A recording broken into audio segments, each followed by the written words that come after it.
Hola, muy buenas tardes. Muchas gracias por acompañarnos nuevamente en estos ciclos de conferencias Atisbos al pasado. Como les contamos la semana pasada, quienes nos acompañaron, a partir de esta semana empezamos la segunda parte de estos ciclos de conferencias que están dedicados al bicentenario de nuestro país. Tenemos a invitados especiales, invitados externos, algunos otros también del Museo Nacional, pero también tenemos 3 invitados externos en 3 semanas diferentes. Hoy nos acompaña doña María Eugenia Bossoli. Para muchos, ya conocida, profesora para muchos de las personas, de los antropólogos, arqueólogos actuales, y una persona con un gran carisma y muchísima investigación en el tema de la arqueología y antropología. Antes quiero darle la palabra a doña Mirna Rojas, quien es la jefa del Departamento de Protección del Patrimonio, del Departamento de Antropología e Historia, para que les cuente acerca de este ciclo, de esta segunda parte del ciclo de conferencias del Bicentenario. Ella les va a hacer un panorama general de lo que vamos a ver a partir de esta semana y cada 15 días, y después volvemos para presentar ya a doña María Eugenia Bossoli. Adelante, Mirna. Bueno, tengan ustedes muy buenas tardes. Para el Museo Nacional de Costa Rica es un gusto recibirlos, aunque en forma virtual. Hoy damos inicio a la segunda parte del ciclo de conferencias Atisbos en celebración del Bicentenario, organizado por el Departamento de Antropología e Historia en colaboración con la Oficina de Prensa del Museo. En esta segunda parte, que va del 22 de septiembre de hoy al 24 de noviembre, hemos invitado a 3 distinguidos académicos que expondrán acerca de los inicios de la antropología y la etnografía nacionales en las décadas inmediatas a la independencia y el surgimiento de la idea de un museo. También la relación entre la arqueología y la historia antes y durante la creación del Museo Nacional en 1887 y en las primeras décadas del siglo XIX. Y la tercera exposición será sobre la normativa y los derechos territoriales indígenas, algunas explicaciones jurídicas sobre la manera en que el sistema costarricense ha entendido este derecho. Además, tendremos 2 conferencias por parte del personal del Museo Nacional que versarán sobre el proceso seguido hasta alcanzar la Declaratoria de Patrimonio Mundial del 2014 para los sitios cacicales con esferas de piedra del Tiquís. Reconocimiento mundial para 4 monumentos arqueológicos de los más de 513 que tenemos en este momento registrados, lo que sí indica nuevos rumbos en el tema de la protección del patrimonio arqueológico. Y finalmente, un recorrido desde la normativa legal de los cambios del concepto de patrimonio arqueológico que ha normado el Estado y que va desde su concepción de mercancía hasta el de bien demanial, y lo que este proceso ha implicado en la construcción de una historia común. En la primera parte del ciclo, que ya hicimos en sesiones anteriores, con las conferencias ofrecidas por el personal del departamento, hemos hecho o querido reflejar la variedad o el abanico de investigaciones, de temas de investigación desarrollados.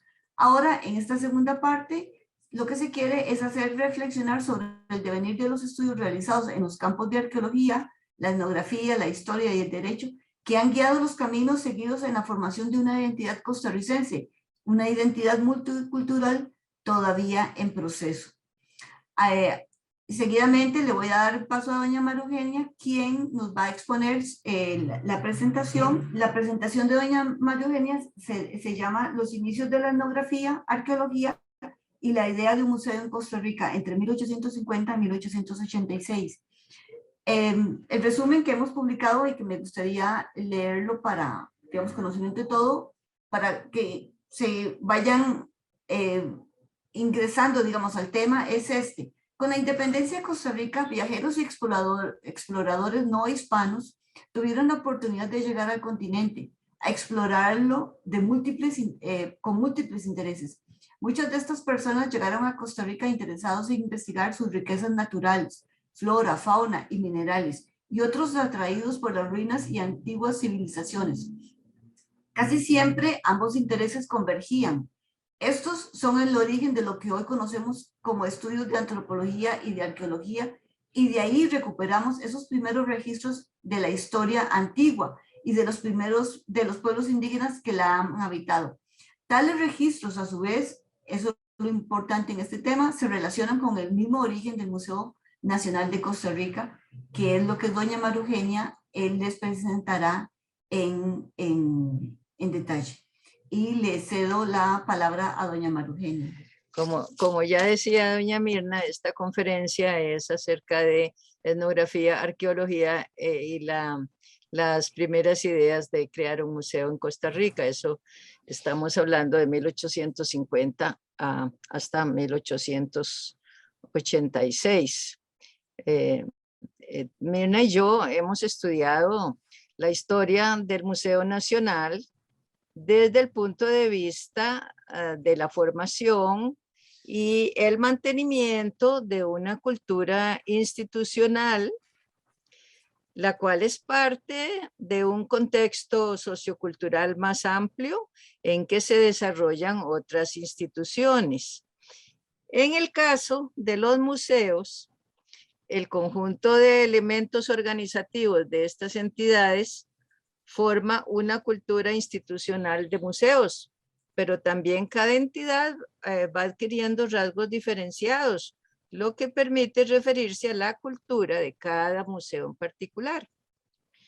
Consideramos el proceso de construcción institucional del Museo Nacional, mostrando su devenir en 7 etapas entre 1849 y 2017. La primera, de 1849 a 1860, son las propuestas originales de crear el museo. La segunda, de 1861 a 1866, se refiere al andamiaje institucional y a otros factores precedentes del museo asociados con las instituciones de esa etapa. Esta conferencia se refiere a estas 2 primeras etapas. La tercera, de 1887 a 1947, se refiere a fundación, según decreto del presidente Bernardo Soto Alfaro, a política de educación, a ferias mundiales, primeras normativas de protección del patrimonio y ministerio de fomento. La cuarta etapa es de 1948 a 1960. En este periodo preside la Junta Administrativa la doctora Doris Stone. Se caracteriza por la consolidación de la infraestructura y dependencias del Ministerio de Educación Pública y de la Universidad de Costa Rica. Además del traslado del cuartel Bellavista al cuartel Bellavista. En la sexta etapa, de 1975 a 2004, se destacan la centralización administrativa y la profesionalización de la práctica arqueológica. En este cuadro vamos a mostrar los 23 directores que ha tenido el Museo Nacional. La séptima etapa de 2005 a 2017 consiste en la expansión de la infraestructura, descentralización de la actividad museológica en Pavas y Finca 6, y esta con declaratoria de Patrimonio Mundial. Entre 1849 y 1860, vamos con la primera etapa, se percibe la necesidad de un museo desde el Poder Ejecutivo de la República. La primera mención aparece en la obra del embajador Felipe Molina Bedoya, denominada Bosquejo de la República de Costa Rica. Él escribió, en comillas, suelen encontrarse abundantes antigüedades de los indios, tales como vasijas de barro, ídolos de piedra y joyas de barro, joyas de oro, perdón, que el gobierno podría mandar recoger y conservar en un museo, disponiendo asimismo que se formasen vocabularios de las lenguas que hablan todavía los pocos indígenas que existen en el territorio. Cierro comillas. En la administración de Juan Rafael Mora Porras, se da continuidad al pensamiento de los gobernantes que veían en los resultados prácticos de las ciencias y sus tecnologías un recurso para el progreso de la nación. La búsqueda de conocimiento por lo valioso del saber en sí mismo y el apoyo de quienes aprecian los resultados útiles del saber no son posiciones opuestas necesariamente. En lo acontecido con las actitudes de Juan Rafael Mora y otras personas a cargo de las decisiones políticas en Costa Rica han sido complementarias. Otra influencia en la que pudo tener Mora es la que pudo obtener Mora de sus visitas a Chile. Y conviene agregar esta posibilidad para los otros viajeros de Costa Rica a Sudamérica por los negocios del café. Pues desde 1830 existía el Museo de Historia Natural en esa nación y el Museo Argentino de Ciencias Naturales había sido creado en 1812 y el Museo Nacional de Río de Janeiro en 1818, el Museo Nacional de Arqueología, Antropología e Historia del Perú en 1822 y el Museo Nacional Mexicano en 1825, de lo que se puede concluir que ya en la cultura latinoamericana los museos se habían insertado como instituciones apropiadas para ser tomadas en cuenta en una planificación estatal. Igualmente era parte de lo cultural el quehacer del científico naturalista, lo que se manifestaba en que su presencia o viajes y logros fueran parte de las noticias de algunos diarios. Por supuesto, Juan Rafael Mora estuvo acompañado en su gobierno de funcionarios que tenían a su vez inclinación a favorecer las ciencias, lo que en buena parte podían lograr por sus posiciones institucionales. Para caracterizar esta época, son indispensables las referencias a Luis Cherón. En 1850, él publicó en detalle la idea de crear un museo nacional, el cual incluía un museo, un jardín botánico y una biblioteca. Según lo que escribe Cherón, era parte de las ideas de Juan Rafael Mora para el progreso de la República. Existen ciertos paralelismos que queremos resaltar entre la propuesta de Cherón de 1850 y la posterior de Bernardo Soto en 1887. Estas son: se crea un museo para, 1, inspirar la afición a la historia humana, a la historia natural y ayudar al estudio de estas ciencias. 2, incluir ciencias relacionadas con la agricultura y la historia de los aborígenes del país, incluyendo sus industrias. 3, ubicar el museo en la Universidad de Santo Tomás. 4, reconocer la existencia de colecciones arqueológicas privadas. 5, considerar que una de las funciones del museo era conservar objetos indígenas en el país. 6, traer o formar un científico para dirigir el museo. 7, disposición de colecciones en urnas y en espacios fuera de ellas. 8, poseer una biblioteca y un jardín botánico.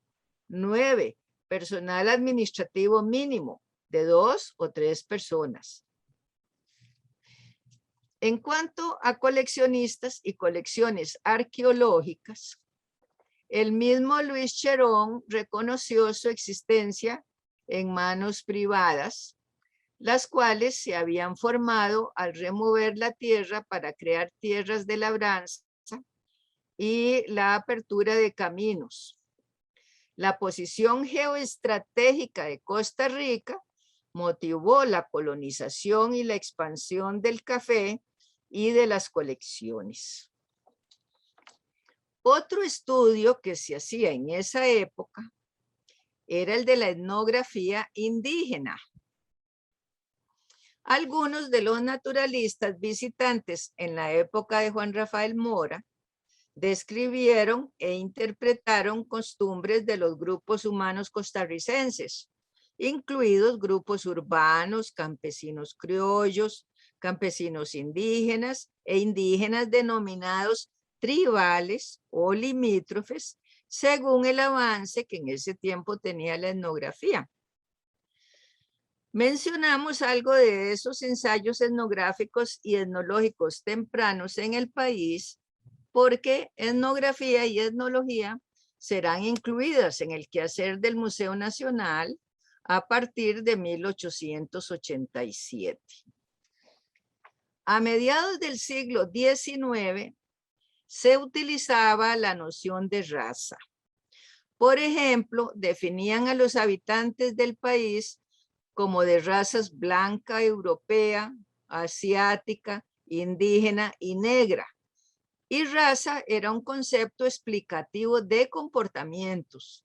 Además, se jerarquizaban los grupos denominados razas, por ejemplo, en mejores y peores, superiores e inferiores, más o menos inteligentes, activas y negligentes, y pares semejantes. Por lo general, a la raza española la denominaban floja, indolente, indulgente. A los norteamericanos, audaces, emprendedores, grandiosos. A los europeos más occidentales, más inclinados a la educación, más emprendedores, más inteligentes. La denominada raza indígena era inferior. No obstante, esta noción de raza, los viajeros naturalistas aportaron importante información acerca de las costumbres de la época. Refiriéndonos específicamente a la indígena, son ejemplos del enfoque etnológico etnográfico, el de Karl Hoffmann, alemán, quien escribió sobre los volcanes, las plantas y los animales de Costa Rica. Pero además aportó información acerca de los indígenas, cómo referirse a la desconfianza indígena hacia los extranjeros por el temor de ser engañados y explotados malamente. Indicó que Barba tenía alrededor de 300 habitantes entre indígenas y no indígenas. Mencionó la presencia de indígenas en Cot y su cultivo de papas e indígenas en Santa Bárbara. Reportó un sendero indígena en el volcán Irazú, por donde en su tiempo se comunicaban los indígenas del Caribe con el Valle Central. Se refirió a la manera de cargar objetos en la espalda en los viajes con ayuda de tiras de corteza de árboles. Tomaba nota de la apariencia física de los indígenas. En el libro de Moritz Wagner y Karl Scherzer, el libro llamado La República de Costa Rica, Wagner hizo observaciones sobre el número de indígenas. Se refirió a la experiencia indígena en la cacería, vadeando y arrastrando en bosques pantanosos, y la agudeza superior de la vista de ese menester. En ese menester anotó algo de lo que comían, dio detalles del conocimiento indígena sobre las aves y formas de cazarlas. Se refirió a las habilidades de los indígenas para remar, al conocimiento de constelaciones, a la habilidad para cantar y a la convivencia pacífica entre indígenas y criollos. Karl Scherzer, en el prólogo de ese libro, se refiere a la etnografía como profesión. Por supuesto que las descripciones etnográficas de Wagner y Scherzer las refieren a las costumbres y modo de vida de las diferentes poblaciones de Costa Rica, y no solo a los de grupos indígenas. Toda su obra es etnográfica. geográfica, y eso incluye sus observaciones de hábitos generalizados de los indígenas en su diario vivir.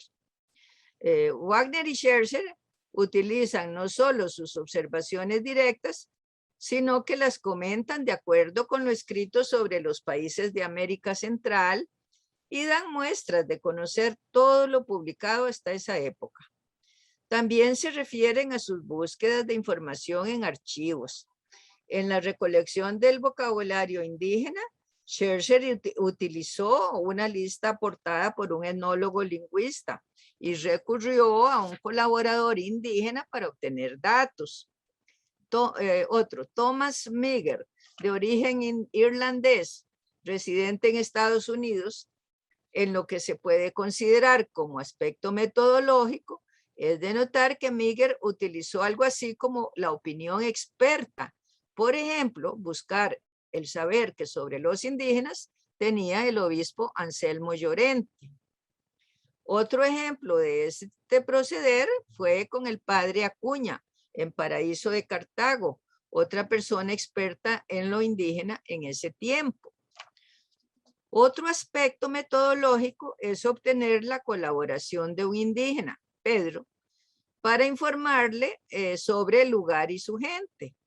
Meagher a veces valoraba positivamente a los indígenas, pero a veces los despreciaba, como lo hicieron sus contemporáneos. Aunque a su colaborador indígena Pedro casi siempre lo valoró positivamente. Félix Belli destacó como buen observador de las formas de navegación, de la vida de las mujeres indígenas, sobre la cultura material, la agricultura y muchas otras formas de vida indígena. Quien tendría más influencia con la antropología indígena establecida posteriormente en el Museo Nacional fue Alexander von Francius, quien por 15 años condujo investigaciones geográficas, climatológicas, etnográficas y zoológicas. Regresó a Alemania en 1868, asentándose en Heidelberg, donde fungió como secretario de la Sociedad Antropológica Alemana hasta 1874.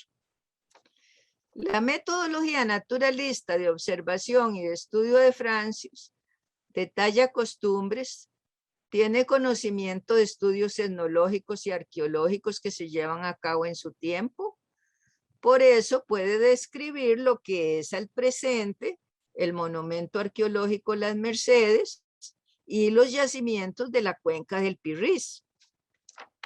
Aunque no trasciende los prejuicios relacionados con la propuesta de sociedades y culturas inferiores y superiores propia de su época, estos fueron más atenuados que en otros observadores contemporáneos suyos. Escribió un artículo sobre los aborígenes de Costa Rica, con explicaciones según las teorías del desarrollo de los pueblos propias de su época, pero algunas muy cercanas a explicaciones actuales. Así, explicando, por ejemplo, las diferencias entre modos de vida en la vertiente Caribe y en la vertiente Pacífica. Comparó los indígenas con los de otras regiones de América y fue pionero en esbozar una clasificación por regiones en Costa Rica.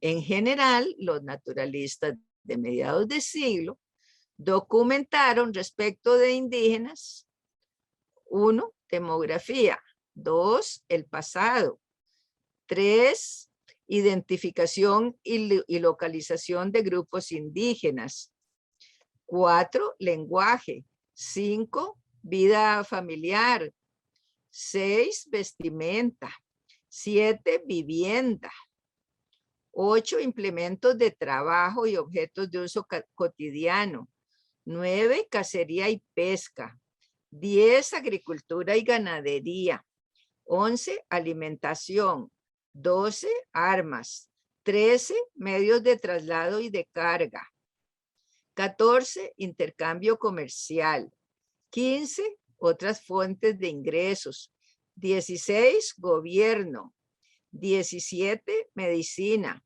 18, cosmovisión, es eso es historia oral, religión, educación formal. 19, observación de estrellas. 20, artes. 21, relaciones interétnicas.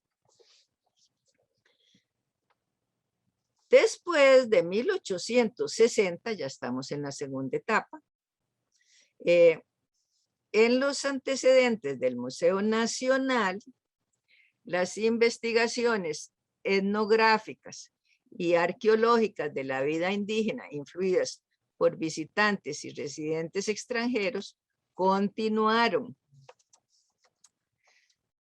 También los naturalistas que visitaron el país en la segunda mitad del siglo XIX tenían relación con algún museo en Europa o en Estados Unidos. Se ha de haber reafirmado la conciencia entre los intelectuales costarricenses más aficionados a las ciencias naturales, quienes conocieron la labor de esos exploradores y naturalistas, que el destino de las colecciones y los lugares de trabajo de esos visitantes eran entidades museológicas. El Instituto Smithsoniano figura tempranamente en su interés en Costa Rica. En la década de los años 1860, Alexander von Francius mantuvo numerosos contactos con importantes figuras vinculadas con el Smithsoniano. Por la relación de Francius con ese museo, desde Costa Rica, otras personas se vincularon con el Smithsoniano, especialmente costarricenses promovidos por Francius, como José Cástulo Celedón y Juan José Cooper. Entre 1860 y 1886, las materias científicas en las que se había acumulado conocimiento fueron principalmente meteorología, geografía, geología, botánica, zoología, medicina y etnografía. Entre los científicos internacionales destacados en el campo indígena por estudios etnográficos, arqueológicos y lingüísticos, figuran, entre otros, Alexander von Francius, ya mencionado para la etapa anterior, Felipe Valentini, cuyos vocabularios de lenguas indígenas se han impreso en varias fuentes, pero también historiador y etnógrafo del devenir indígena, Helmut Polakowski, William Gabb, reconocido geólogo y etnólogo, quien envió objetos indígenas antiguos y materiales de fauna y de flora al Museo Smithsoniano y presenta uno de los informes etnográficos más completos de esos años. Naturalistas costarricenses relacionados con la fundación del Museo Nacional le acompañaron en Talamanca. Tal es el caso de José Cástulo Celedón y de Juan José Cooper. Carl Bovalius y asimismo Cecil Charles registraron costumbres talamanqueñas. De la década de 1880 son los informes de Bernardo Augusto Til y acompañantes en los viajes de este obispo. Entre quienes enviaban colecciones arqueológicas y naturales a museos estuvieron los alemanes Julián Carmiol y Johann Friedrich Lahmann, conocido como Federico Lahmann en Costa Rica, no confundir con don Walter Lehmann, que es del siglo XX. Don Federico es el primer extranjero residente que se menciona como un gran coleccionista, quien a lo largo de varios años formó una colección de más de 1000 artefactos arqueológicos que vendió a una asociación de Bremen, Alemania, quienes luego la donaron al museo de esa ciudad. Si bien no quedó un gran registro de sus actividades, entre las personas con la misma afición perduró la información. Así lo reconoció a principios de 1900 Carl Hartman. Se infiere que quienes donaron o recolectaron para museos tenían interés en el estudio del pasado. Otra forma de relación entre nacionales y estudiosos internacionales la proporcionaron los sitios arqueológicos grandes.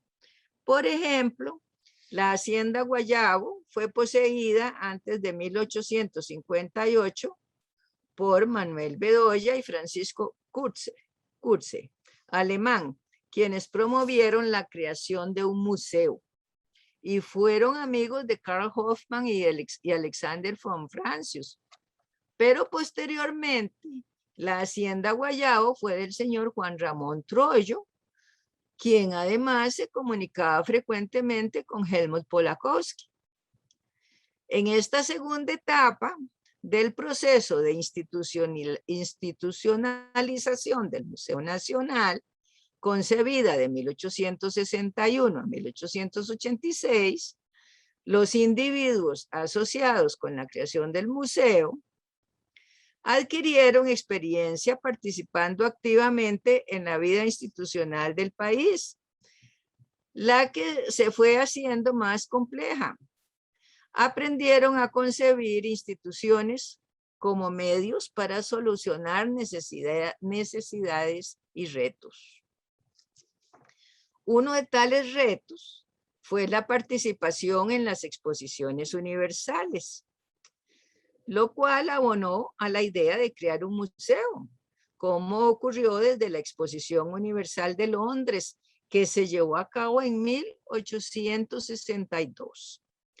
Se generó un sobrante de material que no se envió a Londres, como consta en carta de Alejandro von Francius a Francisco María Iglesias, secretario de Relaciones Exteriores e Instrucción Pública, en la que consta que Iglesias había propuesto, comillas, conservar estas muestras para formar con ellas el núcleo de un museo o exhibición nacional permanente, que con el tiempo no dejaría de tener algún interés y podría quizás ensancharse, como se ha hecho en los demás países civilizados, cierra comillas. Francisco María Iglesias fue un personaje que siempre ocupó cargos públicos altos. Fue historiador y falleció en 1903. Su idea tomó fuerza. El material sobrante se entregaría a Francisco Kurze como director de obras públicas, quien a su vez pensó que los productos indígenas, naturales e industriales que habían quedado formarían un museo para el cual el rector Castro Madrid de la Universidad de Santo Tomás ofreció una pieza del edificio. En el año de la Exposición Universal de 1862, José Cástulo Celedón, primer costarricense en ejercer como naturalista y años más tarde integrante de la primera junta del Museo Nacional, empezó a trabajar para Alexander von Francius. Años más tarde se vincula con otra exposición universal, la exposición de Nueva Orleans, efectuada entre 1884 y 1885, así como lo hicieron Anastasio Alfaro y otras personas vinculadas con la fundación del Museo Nacional. Tal el caso del embajador de Costa Rica en Estados Unidos, don Ezequiel Gutiérrez. El que estas ferias se hayan propuesto para promocionar conocimientos geográficos y otros sobre cada país no contradecía los fines comerciales. Los objetos arqueológicos y etnológicos, artísticos y científicos en las exposiciones contribuían a ilustrar el estado de civilización del país expositor y a promocionar al sector cultural, pero al mismo tiempo tales objetos eran considerados también como de carácter comercial.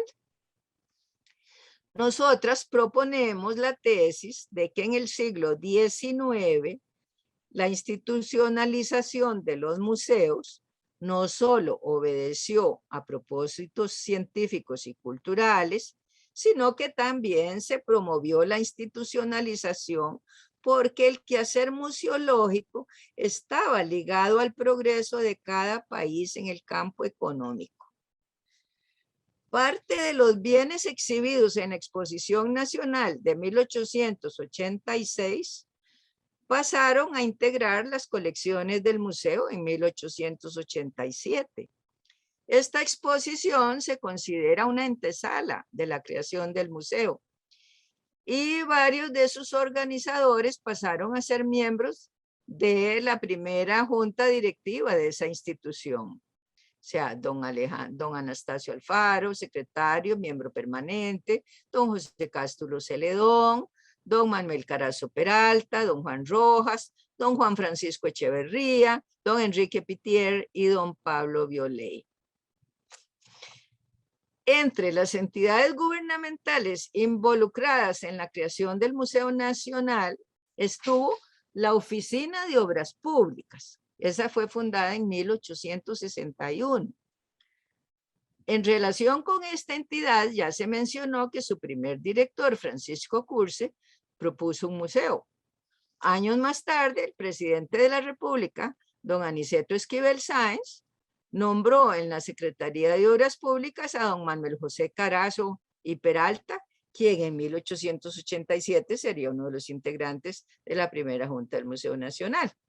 En cuanto a la Oficina de Estadística, fundada en 1862, el secretario de la cartera de Gobernación, don Francisco María Iglesias Llorente, antes mencionado como proponente del museo, decidió crear la Oficina Central de Estadística. De ella fue director don Enrique de Mira Villavicencio, uno de los mentores de don Anastasio Alfaro, cuando estuvo en el Instituto de Varones de Alajuela, quien luego fue primer director, denominado secretario del Museo Nacional. Otro director de estadística fue el doctor Juan Fernández Ferraz, más tarde segundo secretario o director del museo. Además, desde antes de su graduación de la Universidad de Santo Tomás, Alfaro trabajaba en la Oficina de Estadística, bajo la jefatura de su antiguo profesor Villavicencio. Allí empezó a coleccionar aves, insectos, minerales y plantas. En carta enviada a don Bernardo Soto en 1885, le expuso la idea, aunque esta ya venía siendo popular, de establecer el museo. La oficina tuvo que ver con exposiciones universales y la nacional de 1886. Esta exposición nacional tuvo, entre otros fines, carácter preparatorio para exposiciones posteriores. Otros fines fueron presentar una imagen ante el mundo y atraer inversiones extranjeras. La Secretaría de Fomento, fundada en 1869, a la que fue anexado el Museo Nacional, al ser decretada su fundación en 1887 por parte de Bernardo Soto Alfaro, precisamente había sido dirigida por este presidente de la República en un cargo anterior que ostentó cuando Soto Alfaro fue secretario de Hacienda, Comercio y Fomento de 1882 a 1884 y en 1884 secretario de Hacienda, Comercio, Fomento, Guerra, Marina y Gobernación y Policía. También aparece involucrado en actividades de fomento de esa época don Manuel Carazo Peralta, traductor de obras históricas, incluidas las de historia natural, antes mencionado como uno de los integrantes de la primera junta del museo. En cuanto a las instituciones educativas y su relación con antecedentes del Museo Nacional, ya aludimos antes a la Universidad de Santo Tomás. El siguiente documento de esta universidad con mención de museo aparece 7 años después después de haber cedido un espacio a CURSE para ese fin. En sus estatutos, artículo 175, la Universidad de Santo Tomás se refería a cómo organizar el museo. Con dicha universidad se asocian, por razones varias, Francisco María Iglesias, Manuel José Carazo Peralta, Anastasio Alfaro González y Bernardo Soto Alfaro, entre otras figuras involucradas en la promulgación del decreto de creación del museo en la Universidad de Santo Tomás, en la que fueron colocadas las colecciones que don Anastasio había empezado a preparar en la Oficina de Estadística.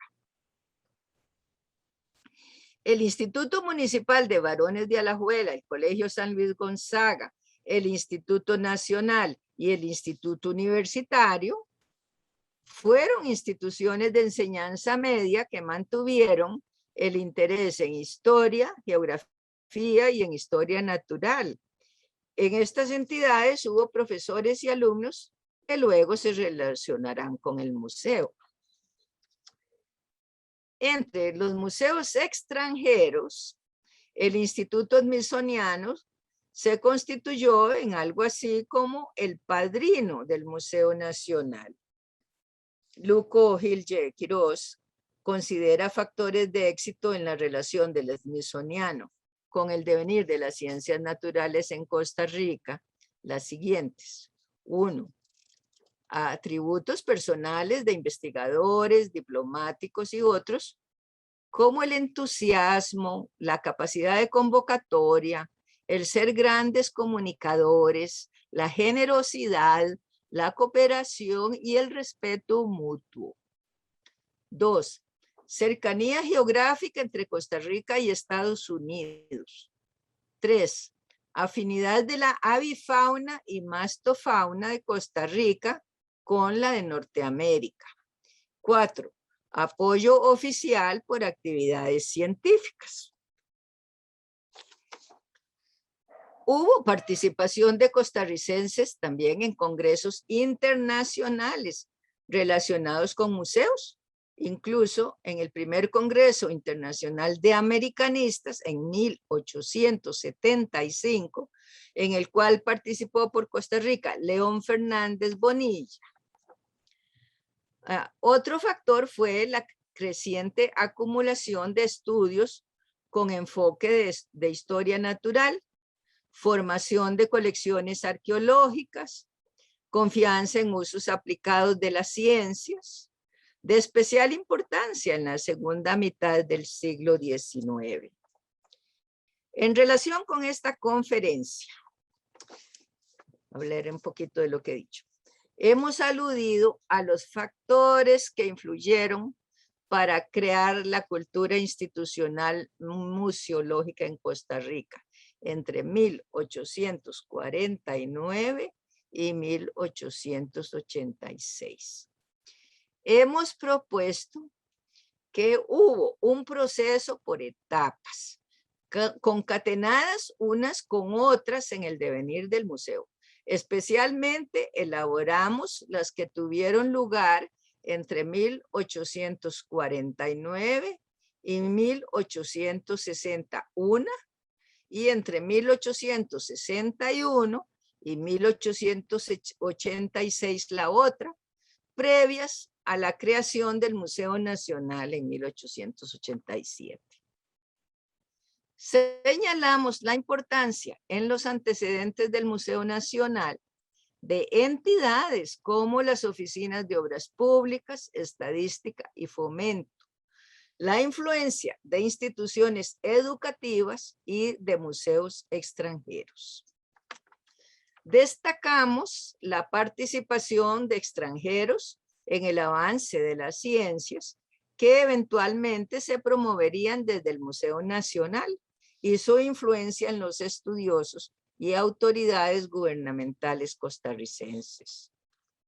Mostramos la relación de estudiosos costarricenses con eventos internacionales tales como las exposiciones universales y los congresos de americanistas. Detallamos el avance de la ciencia antropológica en sus campos etnográfico, etnológico y arqueológico, especialmente referidos a los habitantes indígenas del país. Muchas gracias.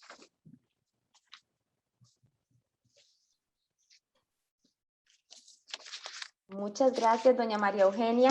Muy esclarecedor, nos deja un panorama muy grande acerca de la creación del museo y cómo esta no se dio ni siquiera en un proceso corto, sino fue un proceso de muchos años y de muchas etapas, además de la visión de muchas personas, hombres y mujeres que venían desde afuera, pero que también estaban aquí dentro del país y que veían en la necesidad de crear una institución que no solo resguardara el patrimonio nacional, sino que también lo estudiara de una forma seria, científica, con parámetros incluso que venían de países como Estados Unidos, ¿verdad? El Smithsonian, que es un museo muy famoso allá en Estados Unidos y que, como usted bien nos lo decía, fue en sus inicios el padrino aquí del Museo Nacional de Costa Rica.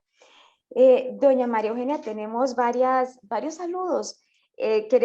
Nos están siguiendo el CTP, el Colegio Técnico Profesional de Oriamuno, la sección 12.1, está saludándola, están siguiéndola por esta conferencia. Su profesora Erika Salas dice que están muy contentos de estar presentes en esta conferencia virtual. Esto es lo que nos da la virtualidad.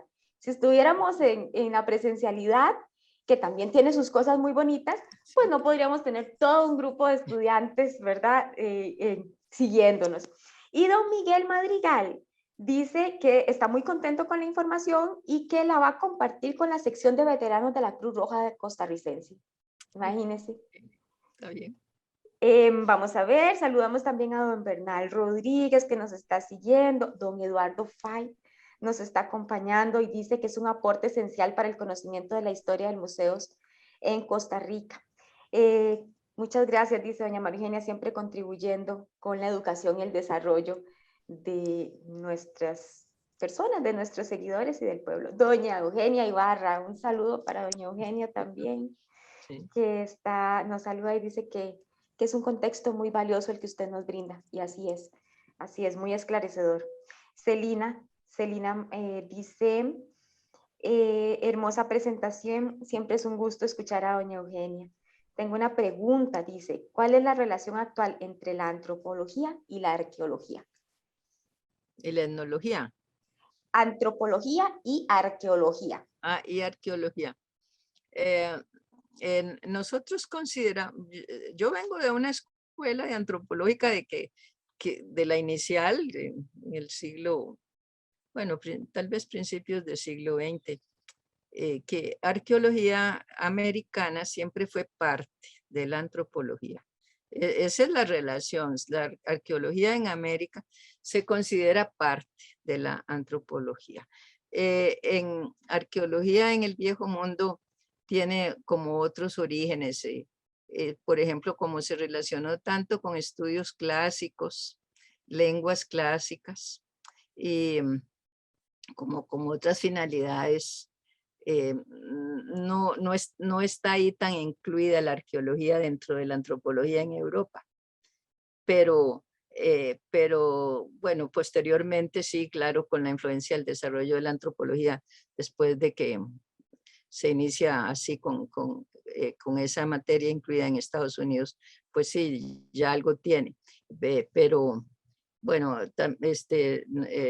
la antropología como yo la estudié, incluyó esos campos que ahora citaba en la conferencia, que por eso Mirna y yo les pusimos atención a cómo habían llegado esos campos a dar en el Museo Nacional, pues que es la primera institución, porque pues al momento de, bueno, cierto, ustedes saben que se clausuró la Universidad de Santo Tomás, y que es lo que nos quedó ahí precisamente como institución de estudios superiores fuera el museo, ¿verdad? Entonces, ¿cómo llega ahí la antropología? Entonces es lo etnológico, etnográfico, que es la descripción de costumbres, como lo mencionaba, etnológico, la comparación entre los distintos pueblos del mundo con respecto a las costumbres,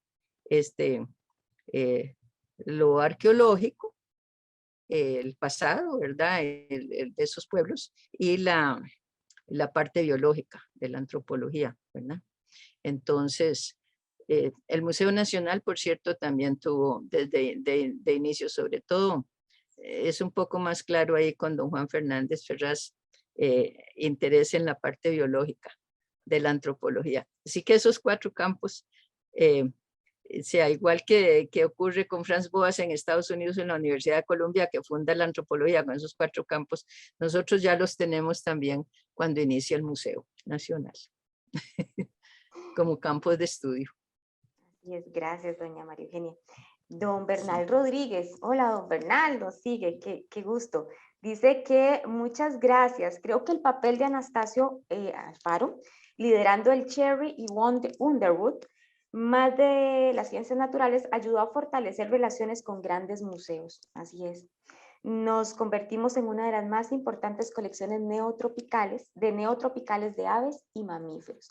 Cierto, o sea, el Museo Nacional, para quienes nos siguen y no saben, tenemos una gran colección de historia natural que incluye plantas, insectos, aves, mamíferos, etcétera. O sea, hay una colección amplísima que también en algunas conferencias aquí hemos hablado de algunas de esos y tenemos exhibiciones en el museo. Por ejemplo, en este momento tenemos 2 de historia natural, una sobre animales nocturnos y otra sobre huevos y nidos. Entonces, valga ahí de una vez la cuñita. Sí, tal vez ahí conviene también mencionar que obviamente la antropología conforme se desarrolla posteriormente, sobre todo después de en la segunda mitad del siglo XX, pues a veces no incluyen sus metodologías, enfoques, el enfoque naturalista. Pero todos estos inicios de la antropología aquí y en otras partes de América tiene ese enfoque de la metodología naturalista. Por eso aquí lo vimos. Si vemos esos antecedentes del siglo XIX, es que lo que vamos aprendiendo de la antropología nuestra, así como la hemos considerado en esos 4 campos, viene de gente que es naturalista, ¿verdad? Y bueno, después vamos a tener un ejemplo en el siglo XX, al principio también del museo, con don José Fidel Tristán, que usa precisamente enfoques naturalistas para estudiar cuestiones antropológicas. Gracias. Tenemos una consulta de Amelia que también Mirna podría intervenir en esta consulta.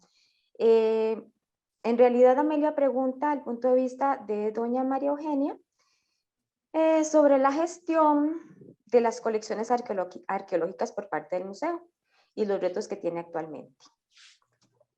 Tal vez Mirna también podría intervenir en ese sentido, ¿verdad? Hablar sobre las condiciones, las acopios de colecciones del museo. Sí, yo ampliaría la pregunta, que me parece muy importante, porque los retos del museo en cuanto a colecciones no son solo, digamos, las colecciones que están en los depósitos y lo que eso implica, digamos, que es un gran trabajo. O sea, no es solo tenerlas ahí, es tenerlas en las condiciones adecuadas, y no es solo tenerlas guardadas, sino investigarlas, porque si no hay investigación, en realidad, de un objeto, es como un objeto muerto, no da información, no da vida, no da nada. Pero el reto también está en la adquisición de esas colecciones, en la investigación, ¿verdad? Para responder preguntas, de la cantidad de preguntas que todavía tenemos que responder en cuanto al desarrollo digamos, desde la historia antigua hasta la actualidad, que es un solo proceso. Y entonces son muchos.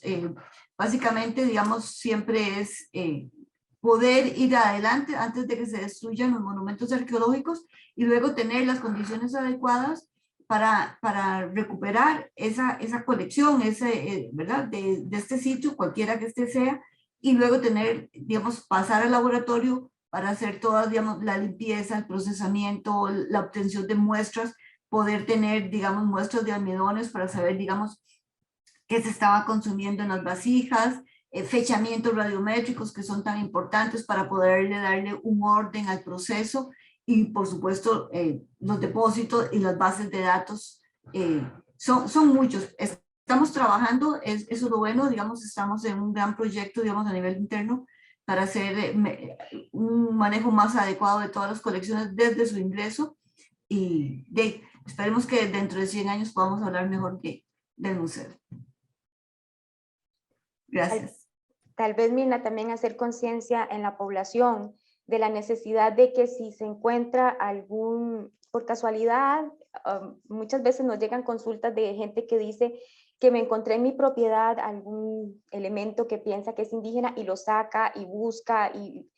No, en realidad ahí la idea es que nos contacten y por medio del Departamento de Antropología e Historia se puede hacer una visita al lugar, nos mandan fotografías y datos y nosotros con mucho gusto podemos hacer la investigación, pero el momento en que se sacan esas piezas se pierde parte del contexto del lugar y se pierde lo más, o sea, si bien como dice Mirna, las piezas son muy importantes, la información que arroja en el sitio es igual de valiosa que la pieza, para así conocer a nuestras culturas indígenas antiguas.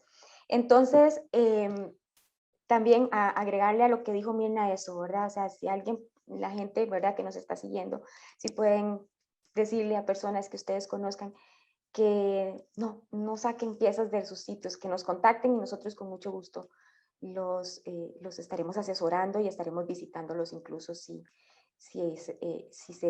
la investigación previa da que sí tenemos que ir hasta el sitio donde sea que ustedes tengan ese posible sitio. Continúo, don Bernal. En algún momento me parece que ocupamos hablar de la época en que se pierden colecciones. Claro, ¿qué pasa después del retiro de Anastasio Alfaro? Claro, don Bernal, es una sugerencia de un tema más que podemos, por supuesto, que tratar desde el Museo Nacional de Costa Rica. Bueno, entonces, ya no tenemos más consultas. Por aquí no tenemos, por el chat de la conferencia ya no tenemos más consultas. Agradecer nuevamente a doña María Eugenia Bósoli por acompañarnos, por aceptar la invitación de Mirna y del Departamento de Antropología para poder acompañarnos esta tarde, ¿verdad? En este marco del Bicentenario, de hacer reflexión acerca de estos 200 años y de la formación de la idiosincrasia del Estado costarricense en estos 200 años y en este caso en específico el Museo Nacional, donde ha tenido un papel y un proceso importante. Recordarles de hoy en 15, el próximo 6 de octubre, vamos a tener al historiador Juan Carlos Solórzano, quien va a venir a hablar de la arqueología e historia a finales del siglo XIX. Quedan cordialmente invitados e invitadas.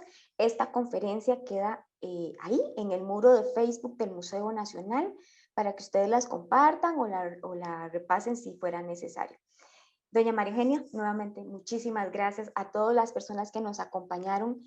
También muchísimas gracias por seguir ahí con nosotros y será el 6 de octubre, pero cierto, el próximo 29 tenemos otra conferencia que esa es sobre esa es del Departamento de Protección del Patrimonio y vamos a acompañarlos con una conferencia que ya pronto vamos a estarles anunciando el título.